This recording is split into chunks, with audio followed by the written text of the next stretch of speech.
Sejumlah kasus menonjol dirilis Polresta Surakarta di akhir tahun 2021.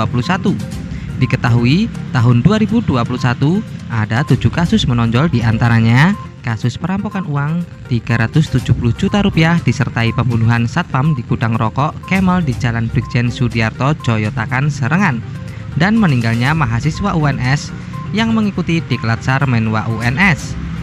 Sejumlah kasus yang menarik perhatian publik tersebut saat ini pemberkasannya sudah lengkap atau P21 setelah berkas perkara diserahkan ke Jaksa Penuntut Umum Kejaksaan Negeri Surakarta. Dalam rilis akhir tahun, Kapolresta Surakarta Kombes Pol Ade Safri Simanjuntak mengatakan beberapa kasus yang sempat viral, yaitu kasus perusakan sejumlah makam Nasrani di Kompleks Pemakaman Cemoro Kembar, Pasar Kliwon beberapa waktu lalu.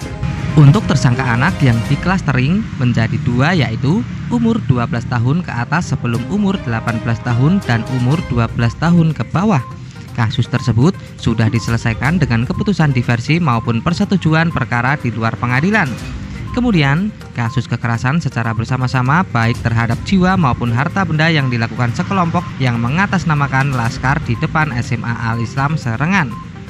Kasus ancaman dengan kekerasan yang juga dilakukan oleh tersangka yang mengatasnamakan sebagai kelompok Laskar terhadap karyawan PT LUB Finance Leasing.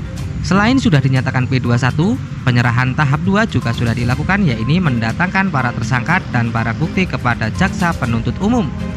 Kasus pembobolan ATM di 12 tempat kejadian perkara atau TKP di Kota Solo dan pengembangannya hingga Sukoharjo dan beberapa TKP di wilayah hukum Polda Daerah Istimewa Yogyakarta. Kasus pencurian dengan kekerasan dan pembunuhan berencana terhadap seorang security di gudang PT Japan Tbk Indonesia di wilayah Joyotakan, Serengan.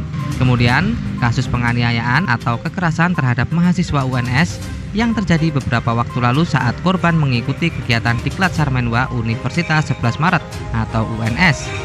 Dan yang terakhir adalah kasus dugaan pencabulan terhadap anak dengan pengaruh alkohol atau zat adiktif lainnya.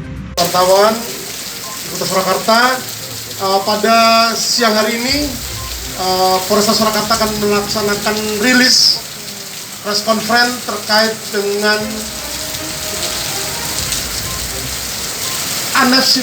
situasi Kamtipmas maupun Kamsel Kecamatan Lantas serta penanganan COVID-19 di Kota Surakarta selama kurun waktu tahun 2021. Rilis akhir tahun yang kita laksanakan di penghujung tahun 2021.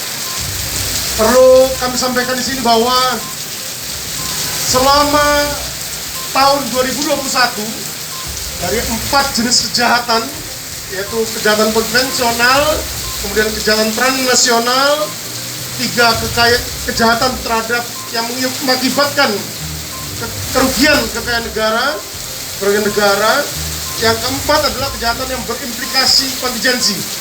Jadi ada 4 clustering kejahatan, di mana di tahun 2021 untuk kejahatan konvensional mengalami penurunan sebesar 97 kasus atau sekitar 18% dibandingkan kejahatan konvensional yang terjadi pada tahun 2020. Selanjutnya untuk kejahatan transnasional pada tahun 2021 ini mengalami kenaikan sebesar 3 kasus atau sekitar 26% persentase kenaikannya dibandingkan kejahatan transnasional pada tahun 2020.